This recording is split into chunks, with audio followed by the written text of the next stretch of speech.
नमस्कार, आमी स्नेहा, आमार चैनेले सबाइके स्वागत। आजके आमी आँकछि मिथिला बा मधुबनी चित्रकला। चलुन आजके एई मधुबनी चित्रकला सम्बन्धे किछु जाना जाक। बेश इंटरेस्टिंग किछु गल्प।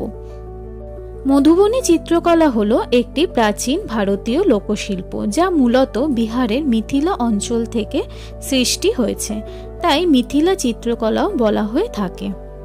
कथित आछे मा सीतार विवाहेर समय राजा जनक चित्रशिल्पीके मधुबनी चित्र तैरी करते बोलेछिलेन। प्राय 2500 बछरेरो बेशी आगेर थेके एई चित्रकला शुरू हयेछिलो, किन्तु तखन एई चित्रकला खाताय ना, बाड़ीर देवाले बा शाड़ीते आँका हतो।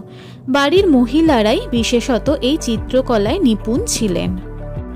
এই চিত্রকলায় ব্যবহৃত উপকরণগুলো প্রায়শই প্রকৃতি থেকে নেওয়া হয়, যেমন গুঁড়ো চাল, রঞ্জক, পরাগ, হলুদ, নীল, বিভিন্ন ফুল, চন্দন এবং গাছপালা ও গাছের পাতা, নানান প্রাকৃতিক বস্তু একত্রিত করা হয় শিল্পটির পূর্ণতার জন্য। প্রথমেই বললাম এই চিত্রে ব্যবহৃত হয় প্রাকৃতিক রং ও রঞ্জক দিয়ে, যা নাকি তৈরি হয় গাছপালা দিয়ে।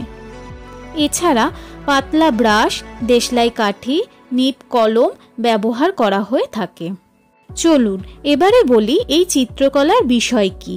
এই চিত্রকলার বিষয়বস্তু হলো প্রাকৃতিক দৃশ্য, লোককথা, উৎসব ও সামাজিক জীবন এবং প্রতীক ব্যবহার করা হয়ে থাকে।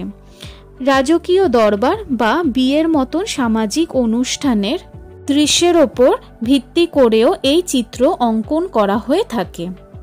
আমি এখানে প্রাকৃতিক দৃশ্য অর্থাৎ পাখির প্রাকৃতিক সৌন্দর্য ফুটিয়ে তোলার চেষ্টা করেছি।